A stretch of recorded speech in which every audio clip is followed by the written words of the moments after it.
So today we're talking about integers on the number line.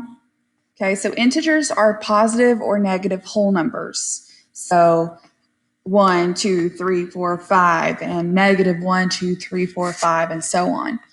So positive integers from the examples here would be 2 and 14. And then negative integers from this example would be negative 7 and negative 38. Okay, so we represent integers one way on a number line. You will see a horizontal number line like is here, but you will also see a vertical number line. Okay, so where your positive numbers are the upper half and your negative are the lower half. Okay, so on here, I'm just asking that you understand how to find numbers on the number line. So it says mark 5 and negative 5. So 5 would be here, positive 5. Negative 5 would be here. And then I'm just asking for you to think about what you notice that's different between those. And one thing I want you to really notice is that here's 0 right here.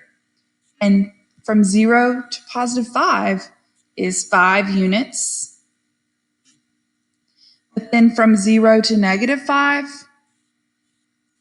is also 5 units. So they're the same distance apart from 0 is kind of what I'm looking for on here, okay? So we're going to continue talking about integers on the number line by talking about absolute value.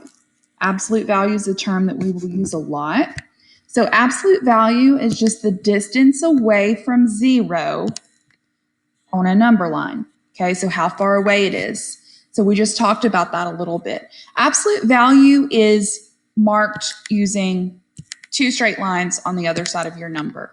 So for those of you who play football, it's kind of like the uprights or the field goal post. Okay, so the absolute value of 2, meaning it's saying how far is 2 away from 0, and it's 2 units away from 0. So the question here, or the example was the absolute value of negative 5. Well, negative 5, and we can find negative 5 down here on our number line. And here is 0. So negative 5 is 5 units away from 0. So a few examples. So it says determine the absolute value.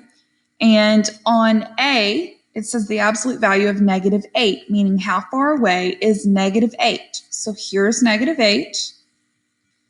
So negative 8 is, and you can count that this way, 2, 3, 4, 5, 6, 7, 8 units away from 0, right?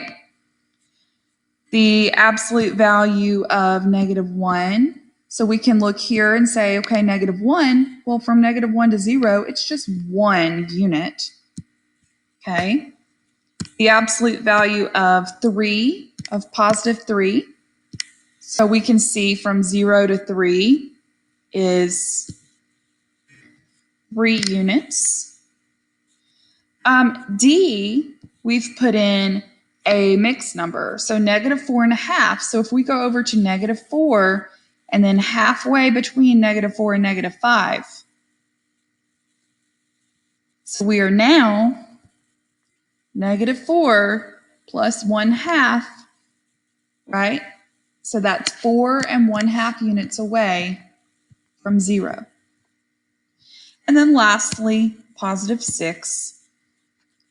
So how far away is 6? So we would go over to 0 and we've gone 6 places. Okay. Continuing on, it says determine which 2 columns could be added to get a sum of 0. Remember, sum means our answer when we add.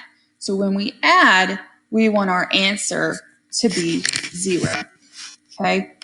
So here we need to go through and fill out our table. So if our number is negative 6, the absolute value of negative 6 is 6, because remember, the absolute value is how far the number is away from 0, right? Okay.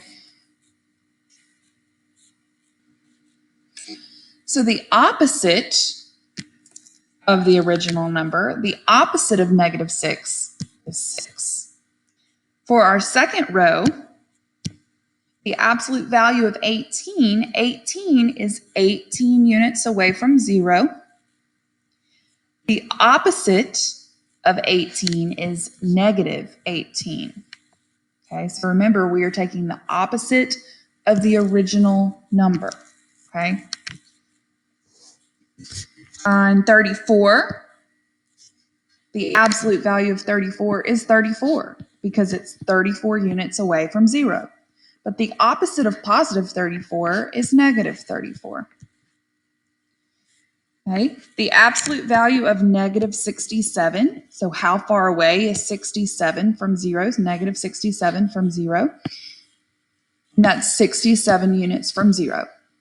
The opposite of negative 67 is positive 67. And then the absolute value of negative 128 would be 128.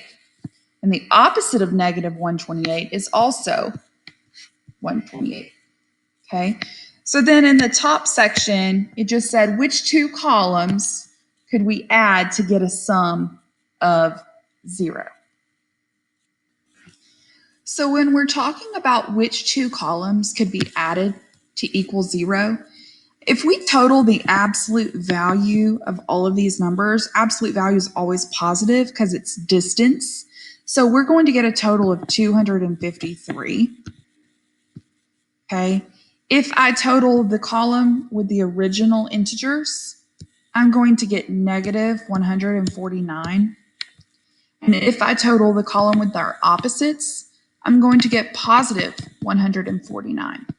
So the two columns that could be added together to get a sum of 0 would be the original number and its opposite, because negative 149 and positive 149 cancel each other out or total 0. Looking further at integers on the number line, I'm going to model for you how to solve these equations. So if I'm starting at negative 1, which is what this is saying here, so I have negative 1 and then positive 4. So I'm going to start at negative 1, and then I'm going to go in a positive direction 4 places. So 1, 2, 3, 4 puts me at positive 3. Okay. On number 2, I'm starting at positive 1. And then I'm going in a negative direction 4 places. So 1, 2, 3, 4. Okay, remember negatives to the left. So that puts me at negative 3. On number 3, I'm starting at negative 1. And I'm going in a negative direction 4 places. So 1, 2, 3, 4 leaves me at negative 5. And on number 4, I'm starting at positive 1.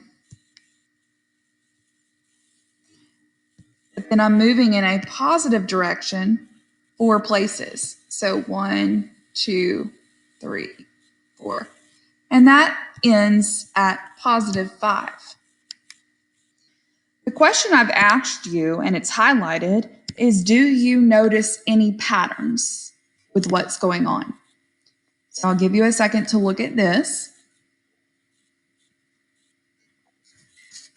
What I'm wanting you to notice is that the solution was positive 3. This solution was negative 3.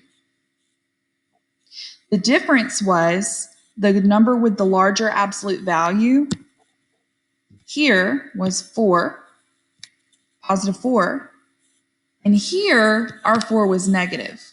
So you can kind of look at how the signs are changed. So by having those different signs, it does affect your number. Same thing on 3 and 4. Your solution to 3 was -5. Your solution to 4 was +5. But if you look at here, your 4 is negative, and here your 4 is positive. But then also your 1 is negative, and then your 1 is positive. So on 3 and 4, I'm showing you that the signs were all the same. So we got the same sign as our answer. So we're going to continue moving through these last few, and you should notice the same thing. So on number 5, I'm starting at +1. And then I move in a negative direction 4 places. 1, 2, 3, 4. And I end at -3. Number 6, I've started at -1. I'm going to move in a negative direction 4 places. 1, 2, 3, 4. And I end at -5. On number 7, we would start at -1.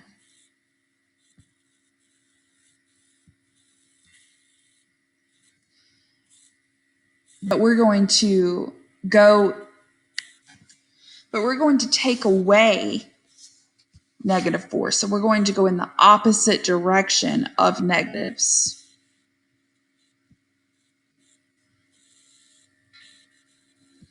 And we end at 3. Okay, because this is kind of saying we're taking that away. We're taking away those negatives and we're going in the opposite direction. On number 8, we start at +3. And we're going to move in a negative direction 5 units. So 1, 2, 3, 4, 5. Put this at -2. On number 9, we've started at +3. And then we're going to take away some negatives. So we're going in the opposite direction of negatives, 5 units. So we're going 5 units to +8. And on number 10, we've started at -3. And again, we're wanting to get rid of these negatives. We're taking these back away. So we're canceling that out. So we're going 5 units in the opposite direction.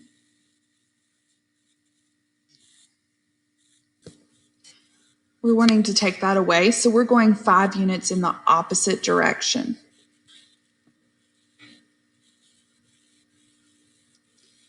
And we're going to end at +2. On this slide, we're writing an equation to represent what's happening in the model. So here, you notice we're starting at 0 and going to 3. So we're at 3. And then what's happened is we've moved another 3 in a positive direction. So we've moved 3 more in a positive direction. So then that puts us at +6. Okay. On number 2, we're going from 0 to -4. So we've moved 4 in a negative direction. And then from there, we're moving 6 more in a negative direction. So negative direction, 6 more. And that had us stop at -10.